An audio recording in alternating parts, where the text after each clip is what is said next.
Jenna Puzo, wherever she is, was supposed to do Devo today, but she offered it to me because she knew that I wanted to do it. Thank you, Jenna. Today I wanted to talk about something that not only me and my group have talked about this week, but also me and my homeowner have talked about. Just to tie it all together, the theme of love your neighbor. But another thing I want to talk about is at the church when we stopped in Pennsylvania, we went around and talked about something that we want to get from this trip. And I said I wanted to focus on less preconceived notions about people.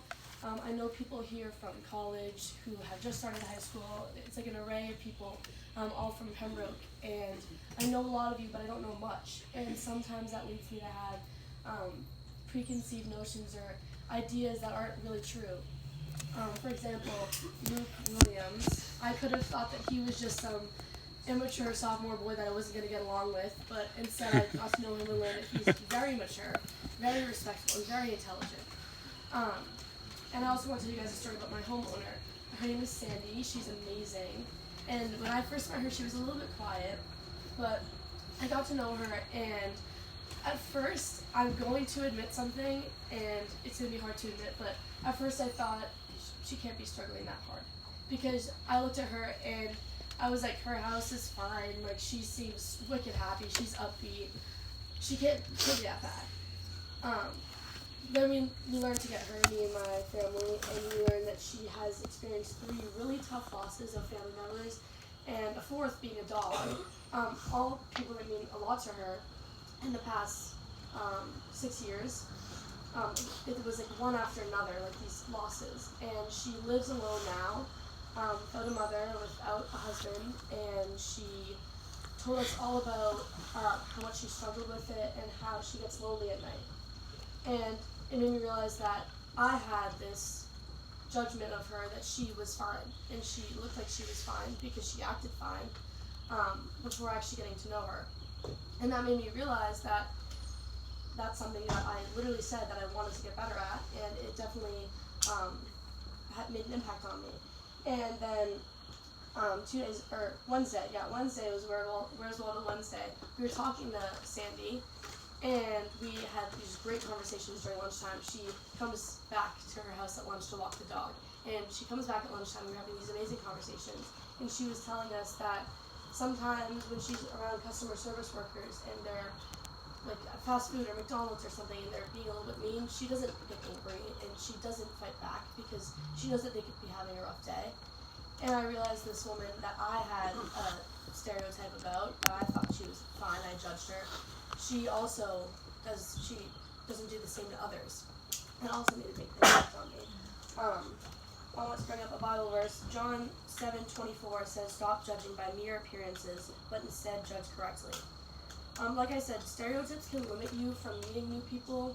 They can prevent you from being kind to that person if you think that they're unkind to you, and you might hold resentment. You may not even realize it when you judge people. It might just be something that you do without even realizing it's just second nature. And to connect this to the theme, like I said, the love your neighbor theme, you might know someone who you think is just rude.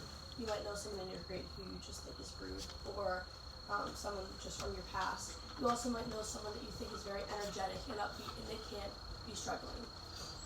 I know from experience, I'm known to be a very energetic person. That does not mean that I've never struggled. I'm known to be very upbeat and excited all the time. That does not mean that I don't experience rough patches. Same with Sandy, I thought she was totally fine because she just seemed very nice and upbeat. I learned that's not the case. And just like to tie it all together, I have another verse I want to share. 1 Peter 4:8 says, "Above all, love each other deeply, because love covers over a multitude of sins."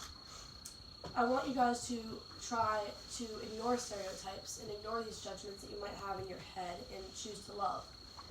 You never know what someone's going through, and for all you know, they could be in the same boat as you, experiencing the same things. So I'm going to give you guys like 30 seconds. I want everyone in here to just close your eyes and think of something.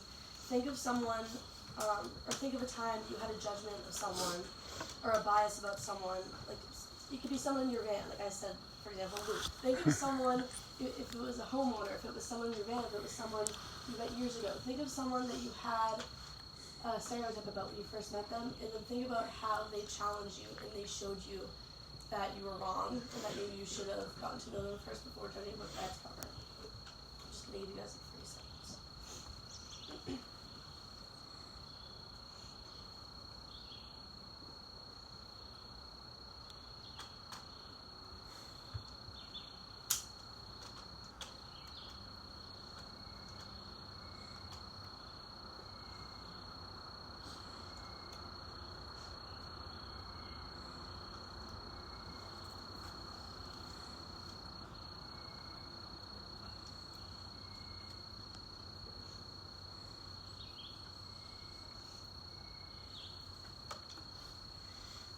Okay, so hopefully there's someone in you guys' mind, and maybe you can think about it later if you have time. But leaving here today, and since it's Friday, leaving the trip overall, I want to challenge you guys. Say whether you're at Walmart and you're speaking to the cashier, who you might think have an attitude, or someone's serving you at breakfast and you think they didn't give you enough food. Whatever it is, the smallest thing, remember to think that you have no idea what's going on. You have no idea what news they just received. You have no idea what they're struggling with, whether it's a loss, whether it's financial, you have no idea.